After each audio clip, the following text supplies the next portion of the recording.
Bismillahirrahmanirrahim. Assalamu alaikum everyone. First of all, I would like to thank the management team and the organizer for giving me opportunity to be here. और मेरे लिए ये एजाज़ की बात है कि आज जिस प्रोफेशनल एक्सीलेंस अवार्ड तो अटेंड कर रहा हूँ और मेरे लिए ये भी मैं समझता हूँ कि ये अवार्ड कितना इम्पोर्टेंट होता है किसी नए प्लेटफॉर्म नए बंदे के लिए जिसकी ये एक ड्रीम होती है।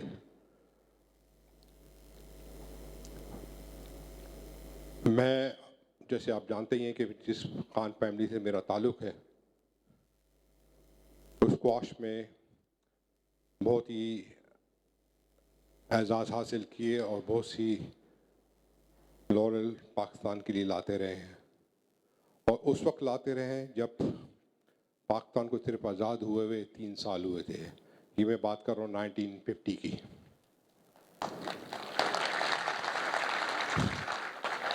नाइनटीन 1950 में हमारी फैमिली के सबसे पहला मेंबर हाशिम खान, आपने नाम सुना ही होगा, कि जिन्होंने फर्स्ट टाइम जाकर ब्रिटिश ओपन जीती।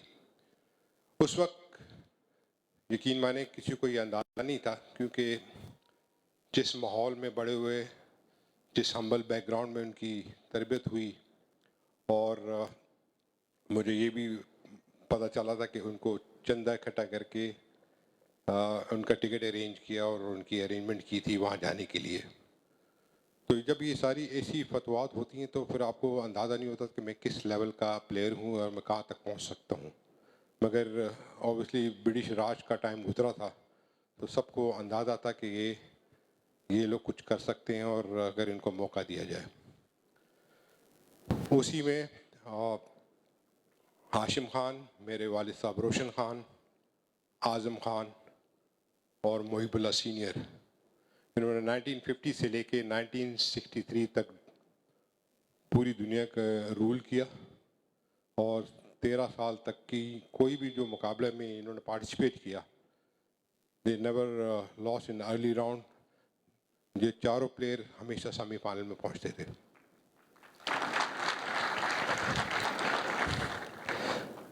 मेरा भी उसी फैमिली से ताल्लुक़ है, मगर मेरी कुछ फिज़िकल प्रॉब्लम्स, आप ये कह सकते हैं कि I was born with totally handicap, क्योंकि मुझे सुनने की प्रॉब्लम, मतलब मैं I was born with deaf, और ऑब्वियसली जब डेफ पैदा हुआ था तो फिर मैंने बोलना नहीं सीखा था।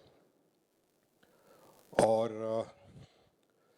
घर में सबसे छोटा, और जैसे कि आप जानते ही होंगे कि हमारी फैमिली में हर मेंबर जो है वो स्क्वाश की तरफ था। And I was also keen to play squash as well. मगर मेरी ये जो प्रॉब्लम थी फिज़िकली, तो उसमें मुझे इन सारी चीज़ों से मतलब दूर रहना था। I was born with hernia problem, और मुझे ये याद है कि मुझे जब कोई बात करता था या कोई अटेंशन करता था तो मुझे पहले टच करके मुझको अपनी तवज्जो करवाता था और फिर बोलता था। मुझे उसकी समझ नहीं आती थी, भाई इशारों की बातें समझता था।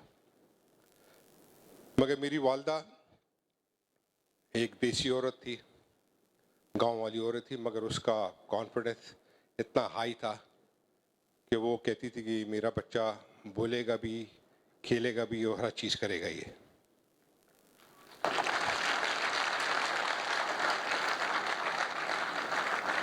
और ना जाने क्या क्या उसने एक्सपेरिमेंट मेरे पे किए। कोई जो उसको बोलता था कि सरसों का तेल गरम करके कान में डालो, कोई बोलता था बादाम का, कोई कोई क्या, और फिर बाद वक़्त वो मुझे मज़ारों पे भी ले जाना, कभी मस्जिदों के नमाजियों के आगे भी दम करवाना। तो वो सारी ट्रीटमेंट करती रहती थी। मुझे उस चीज़ों का अंदाज़ा नहीं था, मगर ये मुझे नहीं मालूम था कि क्या चीज़ मुझ पर हो रही है। मगर समहाउ जो जिस तरह मैंने बताया कि जो कॉन्फिडेंस था, जिस तरह फेथ था अल्लाह के ऊपर, एक दिन ऐसा हुआ कि मैं तकरीबन 6 या 7 साल का था, मैंने सुनना शुरू किया। और जब सुनना शुरू किया तो ऑब्वियसली फिर मैंने बोलना भी सीखा। और 7 साल 8 साल में तो मेरी ये चीज़ तो प्रॉब्लम दूर हुई, मगर मेरी जो दूसरी प्रॉब्लम थी वो हर्निया की थी। और हर्निया के मेरे 2 ऑपरेशन हुए, एक 5 साल की उम्र में और एक 12 साल की उम्र में। और उसमें कहा जाता है मेडिकली पॉइंट ऑफ व्यू से कि वो शख्स कभी भी ज़िंदगी में फिजिकली हार्ड वर्क नहीं कर सकता, तो स्पोर्ट्स तो बहुत दूर की बात है। मगर जैसे मेरा शौक था और मैं जिस तरह अपने वालिद की सारी ट्रॉफी भी देखता था, उनकी न्यूज़पेपर की कटिंग्स भी देखता था, उनकी पिक्चर्स वगैरह देखता था, तो बड़ी काफ़ी इंस्पायर करती थी। और फैमिली में मेरे कज़न, मेरा बड़ा भाई दोस्तम, वो नेशनल लेवल पे खेल रहे थे। सारे जितने भी प्लेयर फैमिली मेम्बरान थे सारे स्क्वाश खेलते थे, तो मेरा भी वही जारी बात डिज़ायर था कि मैं भी ये चीज़ करूं। मगर मुझे सख्ती से मना किया था कि कभी इस खेल के करीब मत आना। मगर मेरे वालिद साहब ने एक रैकेट पीछे से इसको काट के, छोटा रैकेट, और एक बॉल दी हुई थी जो एज अ टॉयस के तौर पर घर में खेलने के लिए, कि किसी दीवार के आगे आप खेलते रहे। तो मैं घर में वरांडे में हमेशा अकेला, कभी अपनी बहन भाइयों के साथ, हम लोग अपना स्क्वाश कोर्ट बना के खेलते रहते थे। मेरी अटैचमेंट अपने बड़े भाई के साथ बड़ी थी, क्योंकि मैं घर में छोटा था तो बड़ा लाड प्यार भी था। तो उनसे मैंने एक दिन ख्वाहिश जाहिर की कि मैं स्क्वाश कोर्ट देखना चाहता हूँ और क्लब जाना चाहता हूँ। तो काइंडली मेरे मतलब वालिद साहब से इजाज़त दें, क्योंकि वालिद साहब की ऐसी पर्सनैलिटी थी कि उनके आगे कोई बात नहीं कर सकता था।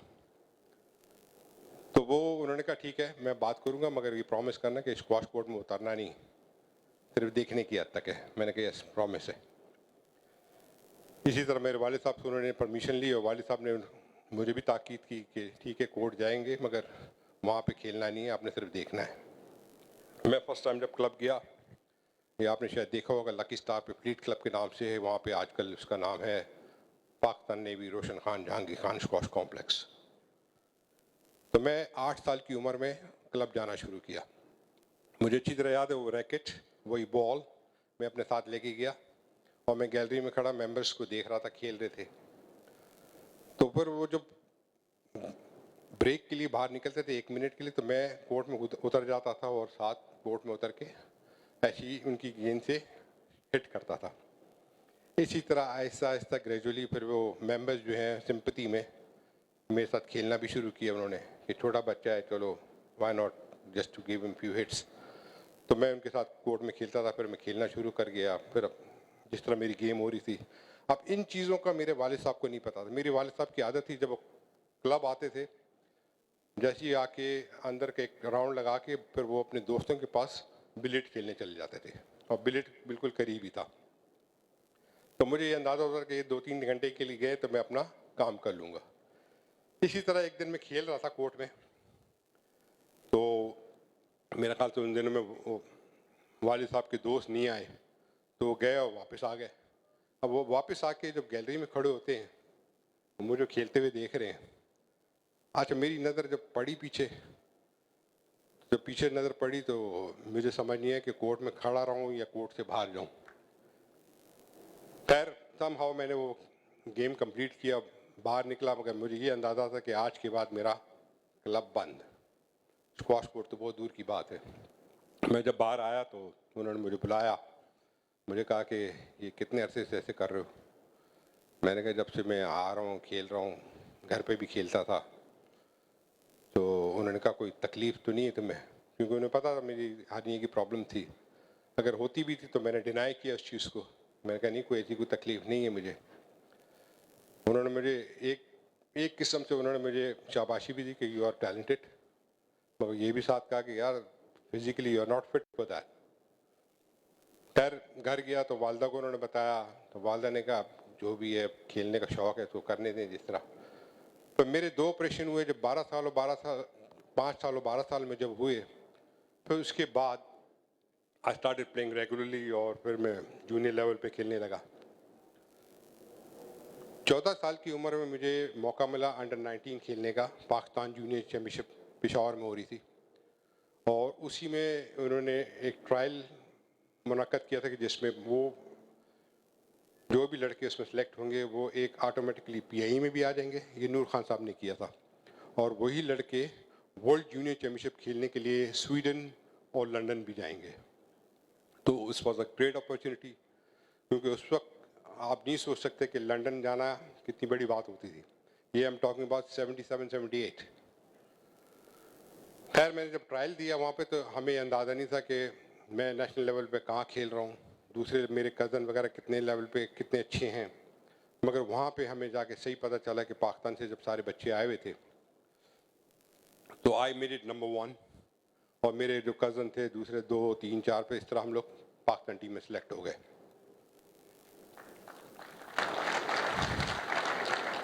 14 साल की उम्र में जब ये हमारा पहला ट्रिप हुआ और to play the world junior championship, उस वक्त वर्ल्ड लेवल का हमें अंदाज़ा नहीं था। ये पता था कि पाकिस्तान के टॉप प्लेयर्स, प्रोफेशनल प्लेयर्स तो रैंकिंग में टॉप हाई खेलते हैं, मगर जूनियर का हमें कोई अंदाज़ा नहीं था।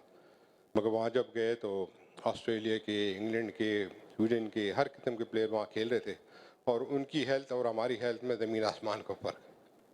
आप अंदाज़ा लगा सकते कि हम उनके यहाँ आ रहे थे। तो उस वक्त पता चला कि ये अंडर 19 की क्या एज है और किस लेवल के हैं। मगर it was a good experience.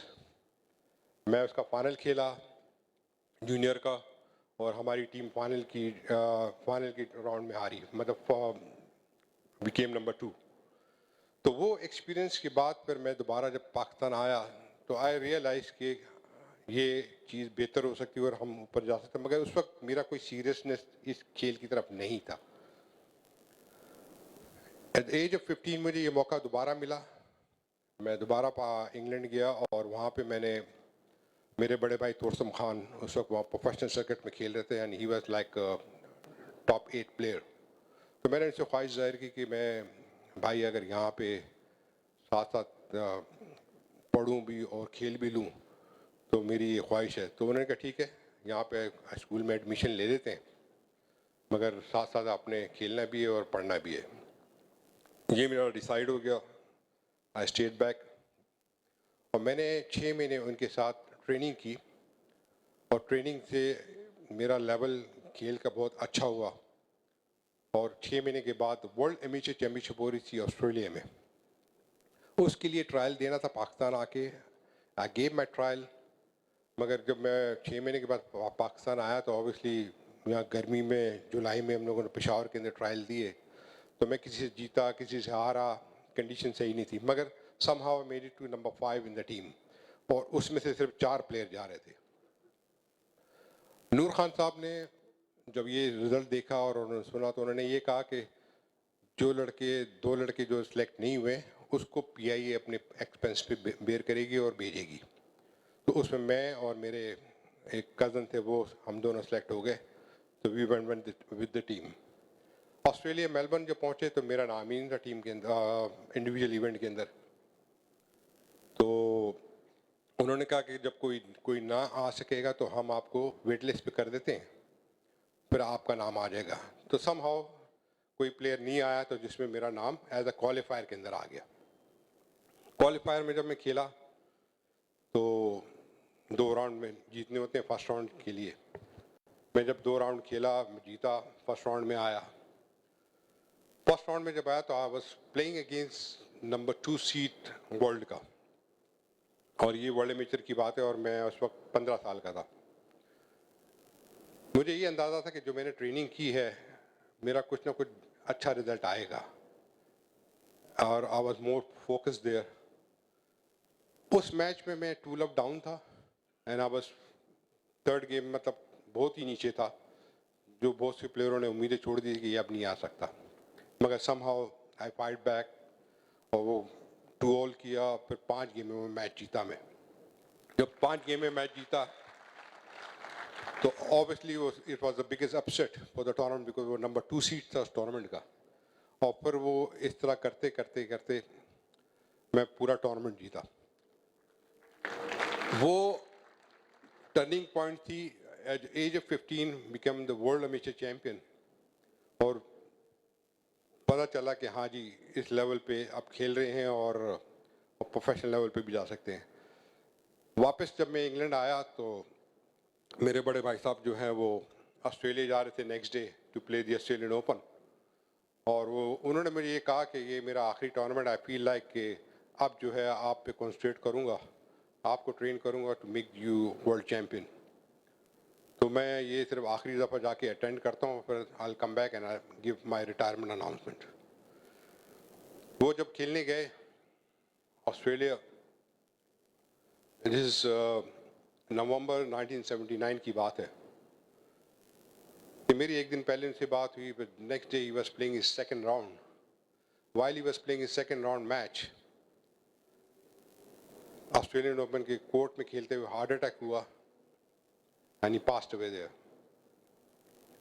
वो इतनी बड़ी शॉकिंग थी फैमिली के लिए, मेरे लिए, क्योंकि उसकी इतनी एज नहीं थी, he was only 28, और जो मेरी इसके साथ अटैचमेंट थी, he was my hero, he was my ideal, he was my mentor, everything. तो मुझे तो ये यकीन ही नहीं आया कि ये क्या चीज़ हुई है, और ये could not believe. उस वक्त ऐसा लग रहा था जैसे मेरी जो है ज़मीन निकल गई है ज़मीन से, और फिर क्या समझ नहीं आ रहा था कब करना क्या करूँगा।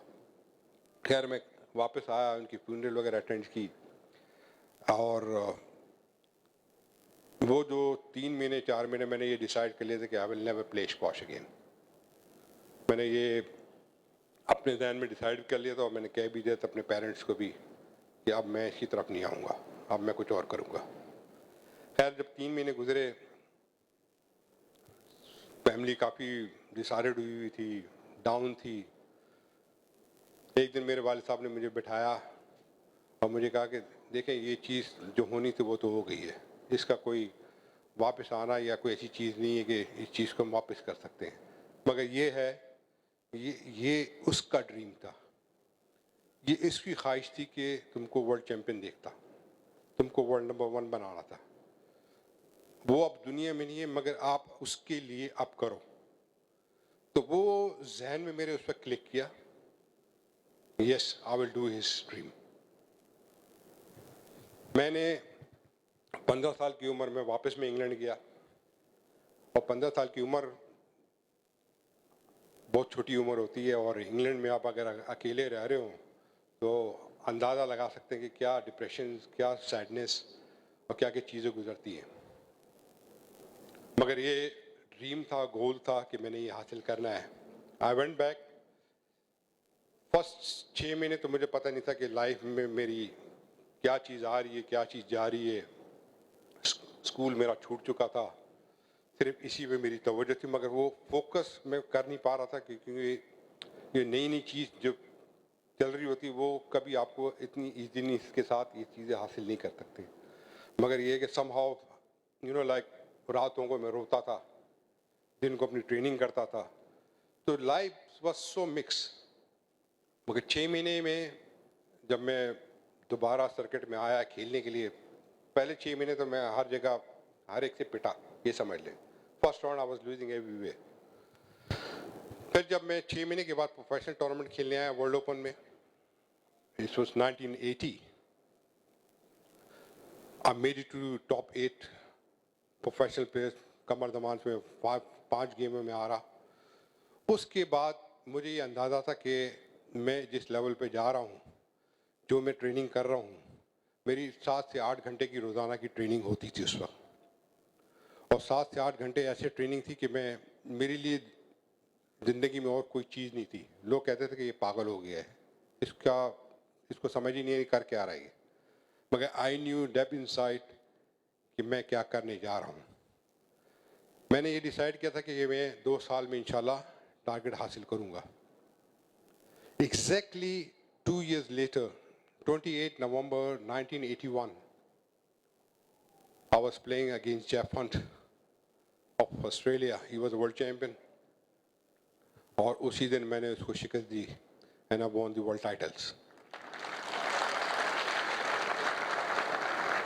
और वो ट्रेनिंग करने के बाद जिस तरह डिसिप्लिन के साथ जो डेडिकेशन थी मेरी, जो जिस तरह का मैं फोकस था, उसने मुझे इतना मजबूत बनाया कि मैंने फिर पलट के नहीं देखा। मेरा ये इट बिकेम माय प्रोफेशन। और आप ये भी देख सकते हैं कि उस 81 से लेके 86 तक I was unbeaten anywhere in the world. I won 555 matches. उसके बाद मेरी ड्रीम ये नहीं थी कि चलो मैंने ये हासिल कर लिया ये चीज़, पर मेरी उस वक्त ड्रीम ये थी कि जब भी मैं रिटायर हूँ, I want to retire at the top level. और जितना मैं अपनी ज़िंदगी में ये चीज़ हासिल कर सकता हूँ, जो आपके पास टाइम है, आपकी एनर्जी है, आपकी डेडिकेशन है, मेरी ट्रेनिंग, मेरी मेहनत में कहीं भी कमी नहीं आई। आई नेवर, ये नहीं कभी सोचा कि मैंने अब मैं वर्ल्ड चैंपियन बन गया तो I don't need to do it. मेरी वो जिम्मेदारी डबल बढ़ गई, क्योंकि जब आप जिस लेवल पे उस मकाम तक पहुंचते हैं, it's harder, but it become more harder when you have to control all that area. तो मैं अपने 300-400 प्लेयरों के खिलाफ दुनिया में खेल रहा होता था, तो मेरी डेडिकेशन वही थी और उससे बल्कि सख्त थी कि जो मैं शुरू में कर रहा था।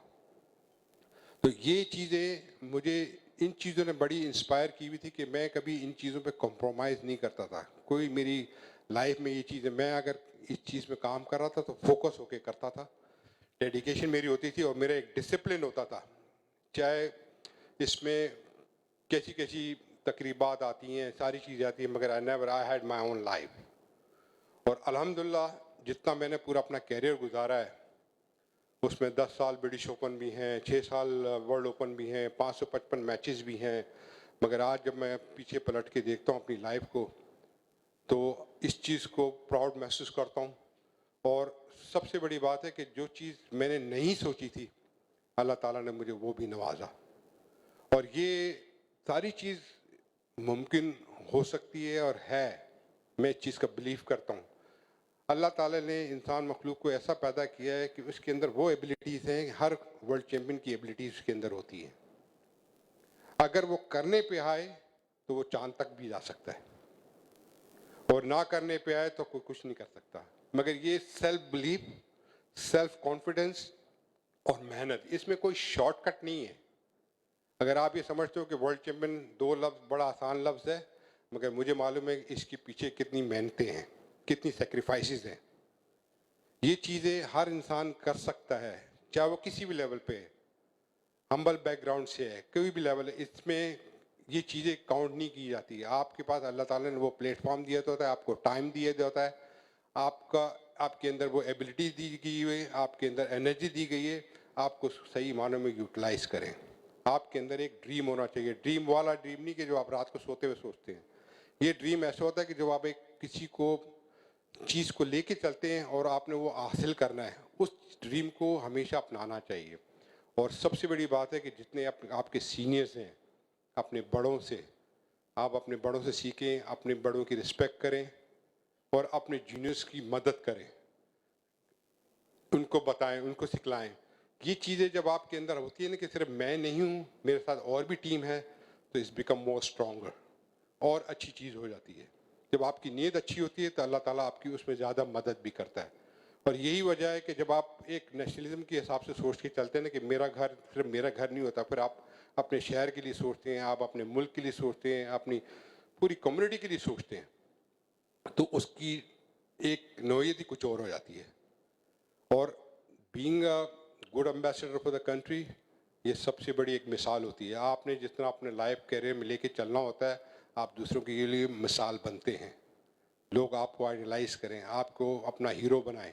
जब आप ये चीज़ें जैसे दूसरों को लेके दूसरों से सीख के चले तो आपको इसी तरह दूसरे लोग आपको सीख रहे होते हैं। तो ये सारी चीज़ मुमकिन है। मैं कहता हूँ कि इस मुल्क में अल्लाह ताला ने हर चीज़ से नवाजा है, हर किस्म का टैलेंट है। सिर्फ किसी से आप अपने आप को किसी से कमतर ना समझें। बहुत से लोग समझते हैं कि मैं इससे कम्पीट कर रहा हूँ या इस गोरे से कम्पीट कर रहा हूँ। मैं कहता हूँ ये कुछ भी नहीं होते।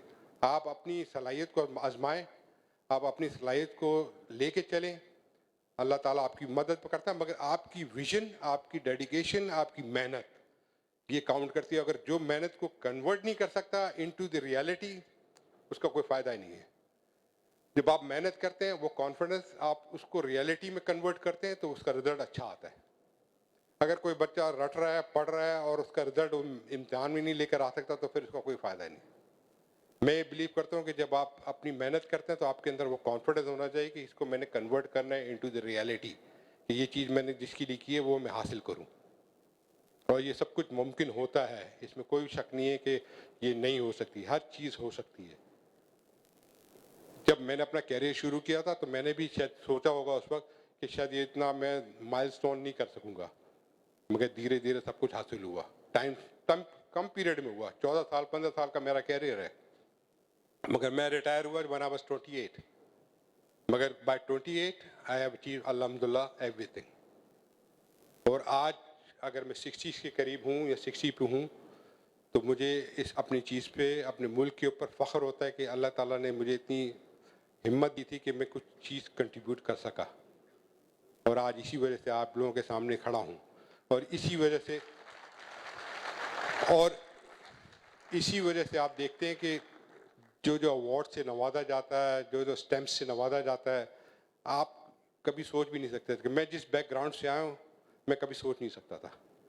मगर अल्हम्दुलिल्लाह ये चीज़ मैं आपको इसलिए बोल रहा हूँ कि हर चीज़ हर एक इंसान के लिए मुमकिन है, चाहे वो किसी भी बैकग्राउंड से है। अगर वो सही नीयत से करे उसको मकाम मिलता है। So that's all I want to say, and thank you very much for listening to me, and I hope कि अगर मेरी कोई छोटी सी बात भी आपके काम आ सकती है और उससे कुछ हासिल कर सकते हैं, ये मेरी जीत है।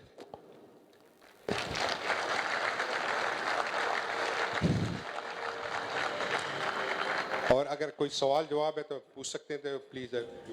Ladies and gentlemen, maybe we can take one question at least as we're running short of time, but let's have a big round of applause for our living legend, the greatest squash player of all time, Mr. Jahangir Khan.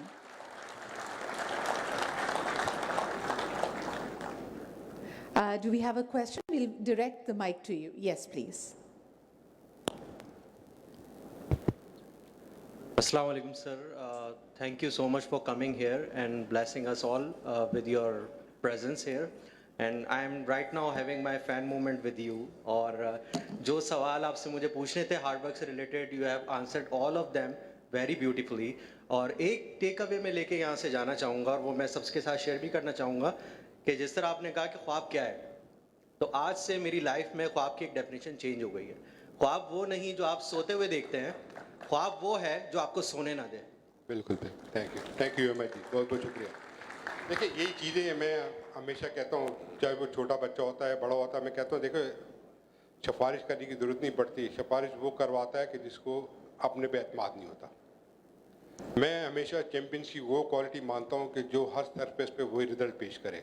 अगर मेरे मुताबिक ground हो, मेरे मुताबिक court हो और मैं उस पर परफॉर्म करूँ तो फिर वो मेरा उसमें कोई कमाल नहीं है। कमाल वो होता है कि जब आप किसी और जगह पे जाके किसी और सरफेस पे वही परफॉर्मेंस देना, वो आपकी क्रिएटिव होती है। उस चीज़ को अपनाना चाहिए, और ये चीज़ें आपके अंदर खुद एक एतमाद पैदा होना चाहिए कि जब जिस जगह पे भी मैं बैठूंगा, जिस जगह भी कुछ कर रहा हूँगा, मैं ये करके दूंगा और डिलीवर करूँगा। तो ये चीज़ चैंपियन की क्वालिटीज़ में आती हैं। जो कहते हैं ना कि मेरे मुताबिक वेदर नहीं था, मेरे मुताबिक ग्राउंड नहीं था, मेरे मुताबिक I never believe in this. Wonderful. Ladies and gentlemen, a big round of applause. Jahangir साहब, एक छोटा सा सवाल। माशाल्लाह आपने इतने टाइटल्स अपने नाम किए, you're known as the greatest squash player of all time. Which is, in your opinion, your greatest victory? I think सबसे बड़ी तो जैसे हमारी ब्रिटिश ओपन होती है, ब्रिटिश ओपन का एक तो हिस्ट्री बिहाइंड है इसके, मोर देन 100 ईयर्स। जैसे आप टेनिस में विंबलडन का सुनते हैं, तो स्क्वाश भी शुरू से इट्स लाइक स्टार्टेड फ्रॉम 1920 और 15 से शुरू हुई है, तो इट्स मोर देन 100 ईयर्स, और ये हिस्ट्री काउंट करते हैं। और जब आप उसके अंदर अपना रिकॉर्ड बनाते हैं तो वो सबसे बड़ी काउंट करती है। और यही मेरा ड्रीम था, क्योंकि ये सबसे पहले हाशिम खान साहब के पास था 5-7 साल का, फिर जेफ हंट ने उसको थोड़ा 8 साल का किया, then I was the lucky one to break his record for 10 years. तो ये चीज़ें बड़ी काउंट करती है और आज भी इसको लोग अप्रिशिएट करते हैं।